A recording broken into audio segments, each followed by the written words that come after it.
இன்றைக்கி நம்ம தொடர்வண்டி பயணத்தை பற்றி தாங்க பார்க்க போகிறோம். ஆமாம், இந்த பஸ்ஸை விட இந்த தொடர்வண்டியோட பயணம் என்பது ரொம்ப இலகுவாக இருக்கும் நம்ம எல்லாத்துக்கும் பயணிக்கிறதுக்கு. இதில் பயணம் செய்யக்கூடிய ஒவ்வொரு நபரோட இலக்கு ரொம்ப துரிதமாக இருக்கும். சிலர் தன் பிரசவத்துக்காக போவாங்க, சிலர் தன் இலக்கை நோக்கி பயணிப்பாங்க, சிலர் நம்ம சொந்த பந்தங்களை பார்ப்பதற்காக செல்லுவாங்க, சில பேர் தன்னோட வேலைக்காக போவாங்க, சில பேர் இன்டர்வியூ அப்படி இப்படின்னு சொல்லிட்டு சில பேர் ரொம்ப நெருக்கமான இந்த வண்டியில் போனால் தான் எனக்கு அந்த வேலையை பிடிக்க முடியும், அந்த ஹாஸ்பிட்டல் பார்க்க முடியும், தன்னோட வைத்தியத்தை போய் பார்க்க முடியும், சரியான நேரத்தை போய் மருத்துவரை பார்க்க முடியும் அப்படின்னு சொல்லிட்டு நிறைய பேர் இந்த தொடர் வண்டியில் அந்த பயணிக்கக்கூடிய நிகழ்வுகளை நம்ம நிறைய பார்ப்பதுண்டு.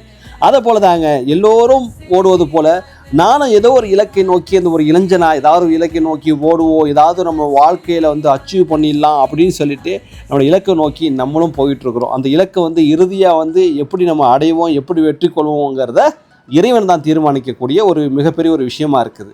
அப்போ அந்த ரயில் பயணத்தை பொறுத்த வரைக்கும் ரொம்ப சூப்பரான ஒரு தருணம். போகும்போது அந்த இயற்கை சூழல், சில இடத்துல கேட்லாம் போட்டாங்க அப்படின்னு சொன்னால் அந்த நிர்பந்தத்தில் நிற்கக்கூடிய ஒரு சூழல் தான் ஏற்படும். அந்த சூழலில் பார்க்கும்போது நம்ம ரொம்ப ஆசையாக இருக்கும். அந்த பள்ளிக்கூட பிள்ளைகள், கல்லூரி இளைஞர்கள், அந்த கல்லூரி அந்த பெண்கள் எல்லோரும் நிற்பாங்க, தாய்மார்கள் நிறைய பேர் நிற்பாங்க. அப்போது ஒரு இடத்துக்கு நம்ம போகணும் அப்படின்னா ஒரு இடத்துல தடை போடுறாங்கன்னா அந்த இடத்துல நின்று போனால் தான் நம்ம அந்த இலக்கை அடைய முடியும். இல்லை கேட்டு மூடி இருந்தாலும் பரவாயில்ல, நான் போய் தான் ஆகணும் அப்படின்னு நம்ம முற்பட்டுன்னு சொன்னால் ரயிலில் அடிபட்டுருவோம். அப்போ சில நேரங்கள் அங்கே தாமதம் ஏற்பட்டு சொன்னால் அதை விட சிறந்த ஒன்று இருக்குது, உன்னை தாமதிக்கிறதுக்கு காரணம் இருக்குது அப்படின்னு சொல்லிட்டு நிறைய விஷயங்கள் நம்ம பாசிட்டிவாக எடுத்துக்கணும். அப்படி தான் எல்லோரும் எடுத்துக்கணும், தவிர சில பேர் நெகட்டிவாலாம் யோசிக்கிறாங்க. அப்படிலாம் யோசிக்கக்கூடாது. அப்போ நம்ம தொடர் வண்டியோட பயணம் மதுரையை நோக்கி தொடர்ந்து போயிட்டு இருக்குது. அப்போது கில்லியில் விஜய் சொல்கிற மாதிரி நான் கபடி விளையாட தான் வந்தேன், ஆனால் இப்போ விளையாடக்கூடிய விளையாட்டு அது இல்லை அப்படிங்கிற மாதிரி நம்மளோட வாழ்க்கையில் ஏதாவது ட்ரெயினிங் பாயிண்ட் வருமோ அப்படிங்கிறதுல எண்ணங்கள் எனக்கும் இருக்குது. பார்க்கலாம், நம்ம அடுத்தடுத்து நம்ம மதுரை போகிற மாதிரி ஒரு சூழ்நிலை ஏற்படுமா, விஜய்க்கு அந்த தனலட்சுமி மாரி நம்மளுக்கு வேறு ஏதாவது ஒரு சம்திங் ஏதாவது நடக்குமா அப்படிங்கிறதெல்லாம் நமக்கு தெரியல.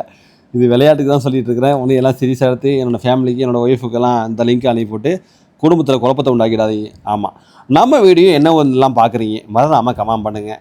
உங்களோட ரயில் பயணங்கள்லாம் உங்களுக்கு ரொம்ப பிடிக்குமா? அப்போ சிறிய வணிகம் செய்யக்கூடிய மயிலாடுதுறை சுற்று வட்டாரத்தில் உங்கள் வணிகத்துக்கு நான் விளம்பரம் செய்யணும் குறைஞ்ச பணத்தில் அப்படின்னு நீங்கள் விருப்பப்பட்டீங்கன்னா எனக்கு டிஎம் பண்ணுங்கள். நெக்ஸ்ட் ஒரு சூப்பர் விளாக்கில் பார்க்கலாம். பாய் பாய்.